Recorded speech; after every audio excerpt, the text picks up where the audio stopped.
So for the month of July, I've started playing Majora's Mask for the Nintendo 64. The first thing that struck me right away when starting Majora's Mask was how it struck this interesting balance between novelty and familiarity as a sequel to the acclaimed Ocarina of Time. When I initially started playing, I got this sort of awkward feeling when playing the game. It would be like if you went to a party and you met a new friend there, and then a week or so later met that same person at church. The context of seeing this person is different, but the person themselves are identical to when you met before.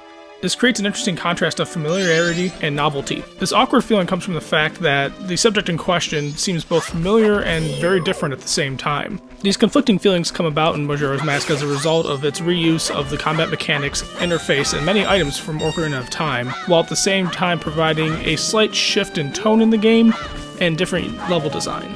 Ocarina of Time itself was dark at moments, such as when Link goes into the future and Ganondorf is taken over and now skeletons pop up out of nowhere and everyone's very sad and impoverished, and overall Hyrule's not a pleasant place to be.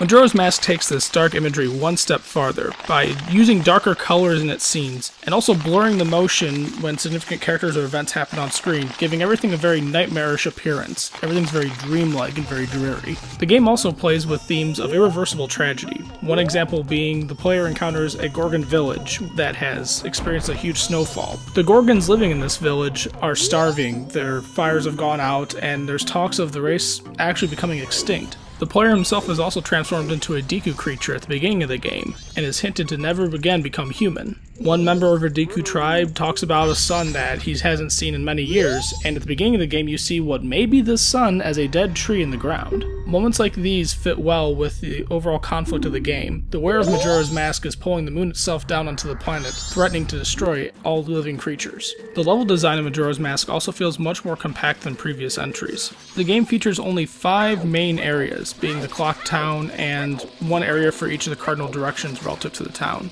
Previous entries, such as A Link to the Past or Ocarina of Time, have featured 7 or more areas, and like previous entries, each significant area is home to a temple that the player explores and ends up finding more about the story, significant items to help him later in the game, and answers to puzzles. This reduction in the number of areas to explore is made up for with the use of time travel to give 3 parallel worlds that the player may explore.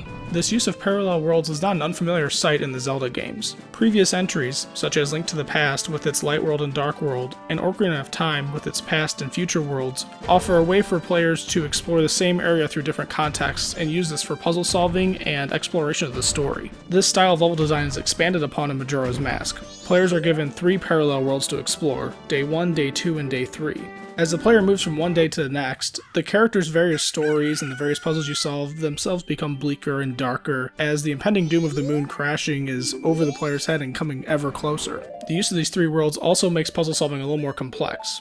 When one initially enters one of these areas, they're not quite sure which day is the proper day to find the key they need to open the next locked gate, on which day characters may reside, or even what the problem in the world is in the first place. Majora's Mask is also much less lenient with the player's ability to travel between these parallel worlds. In previous entries, the player is usually free to move between one world or the next once they unlock the means of doing so, but in Majora's Mask, players may only move forward in time, never backwards. They may speed up or slow down the progress of time, but if they wish to return to the first day, they must reset all their progress and start again from the beginning. All items they have are lost, except for certain significant ones, and any progress they had made with talking with characters and unlocking certain geographic areas is also reset. This means of traveling through the parallel worlds forces the player to approach each new area with a specific strategy.